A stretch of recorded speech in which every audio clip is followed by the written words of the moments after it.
débat politique semble prendre le dessus sur leurs revendications et pour rappeler à l'État ses responsabilités, le secrétaire général de la CNTS annonce un plan d'action afin de pousser l'État à régler toutes les questions. Si bien dit, je pense que la CNTS est une organisation démocratique.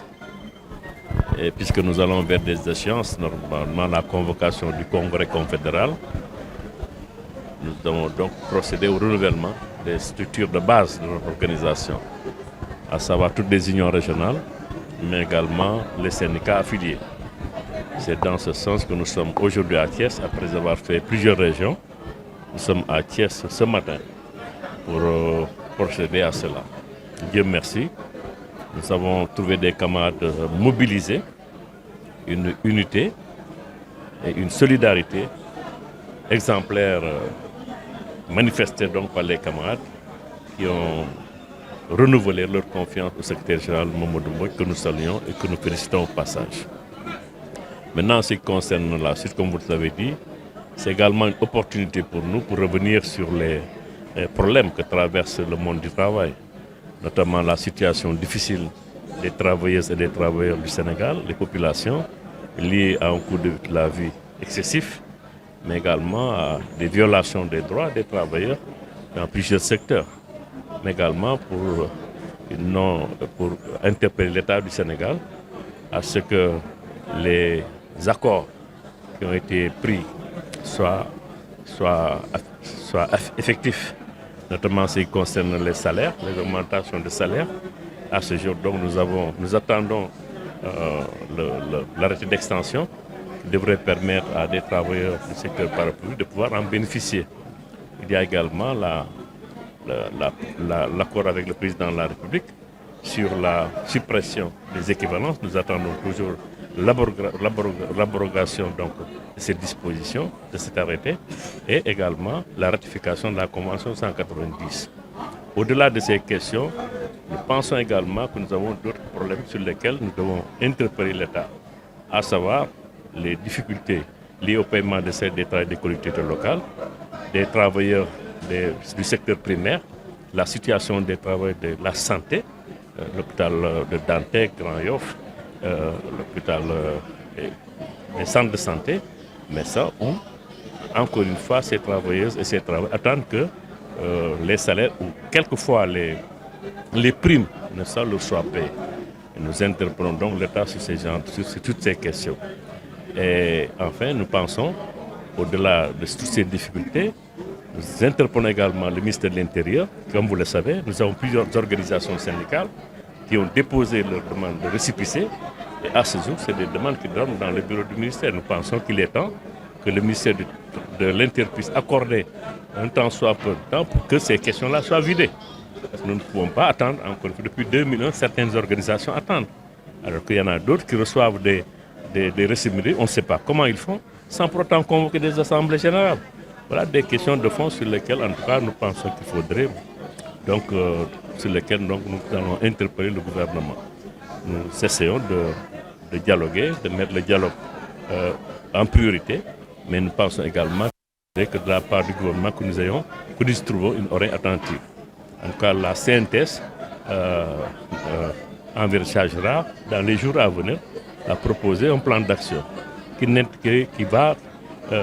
n'écartera aucune possibilité. Parce que nous voulons quand même être entendus.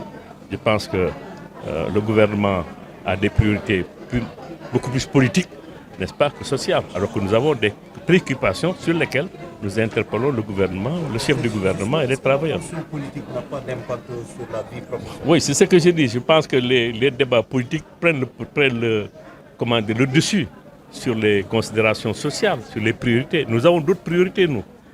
Les gens ont des priorités de survie.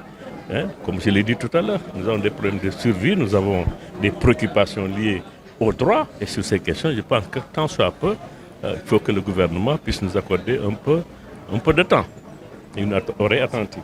Propos tenus en marge du renouvellement des instances de l'Union régionale de la CNTS de Thiès, une assemblée générale qui a vu les membres du syndicat renouveler leur confiance à Mamadou Mbodj qui fait du travail décent son cheval de bataille. Pour l'essentiel, on était venu aujourd'hui renouveler le mandat de l'Union régionale CNTS de Thiès pour sacrifier à la tradition. Comme vous le savez, nous devons aller en congrès confédéral de la CNTS en 2024. Mais avant ce congrès, il faut renouveler toutes les instances de base de la CNTS, particulièrement les unions régionales, mais aussi les syndicats nationaux et les syndicats de base. C'est ce que nous a amené aujourd'hui à tenir ce congrès.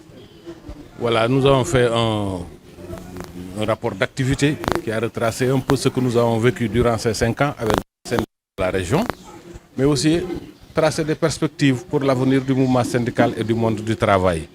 Comme vous le savez, nous allons vers un monde de plus en plus difficile, avec beaucoup de pertes d'emplois dans les industries et le commerce.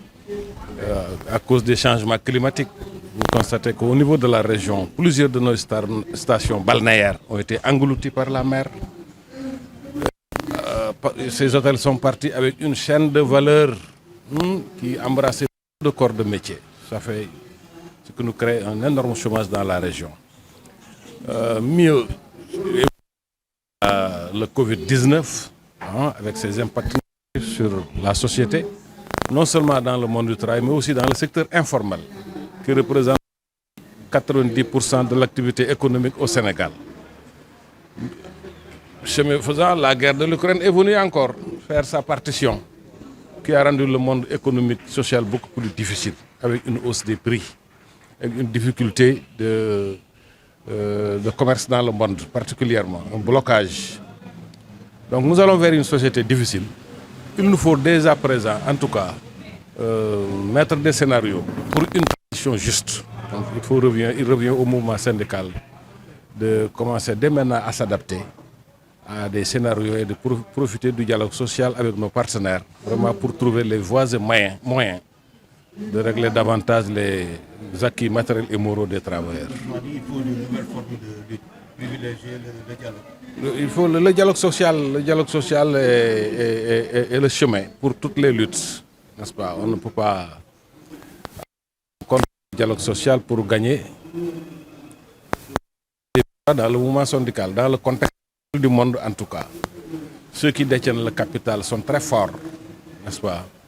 Question des cheminots, notamment les promesses du chef de l'État soient respectées.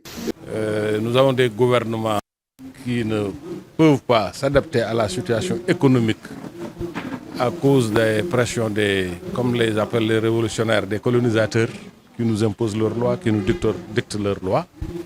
Donc il nous faut prévoir un dialogue social serein, lucide, avec des camarades bien capacités, vraiment pour tirer notre épingle du jeu. C'est heureux d'entendre que beaucoup d'efforts ont été faits au niveau des GCO et des ICS.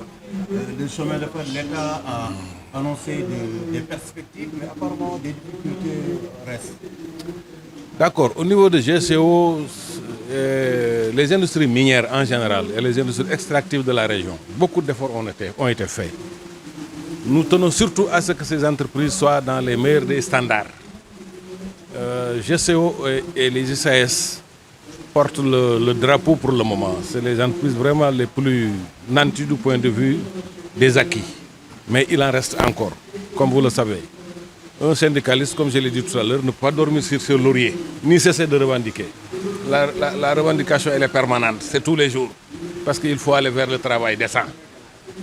Le travail décent suppose qu'on respecte le droit du travailleur et qu'il ait un salaire qui puisse lui permettre de vivre décemment avec sa famille, avec une protection sociale garantie, dans des conditions de travail, de santé et de sécurité et d'environnement aussi garanties. Voilà ce qui se passe un peu dans ces industries extractives. Nous allons continuer à nous battre vraiment pour que les autres entreprises et les carrières respectent ces dispositions-là. Au niveau des chemins de fer, il y a eu des promesses du chef de l'État quand il était venu ici en mission, les tournées économiques qu'il faisait dans les régions. Il a tenu un certain nombre de promesses aux travailleurs de DBF à l'époque. Maintenant, c'est chemin de fer du Sénégal. À l'heure actuelle, cette promesse ne sont pas encore tenues. Franchement, il faut le reconnaître. Le reversement n'a pas été réalisé. Le problème de prise en charge médicale des travailleurs laisse à désirer. Voilà la situation. La ligne chemin de fer Thiès-Tamba est en cours de réalisation, mais a été sous-traitée, alors que le personnel a des compétences pour le réaliser. Voilà l'état de la situation des BF. En prélude à son congrès confédéral de novembre prochain, la CNTS a entamé un processus de renouvellement de ses instances régionales.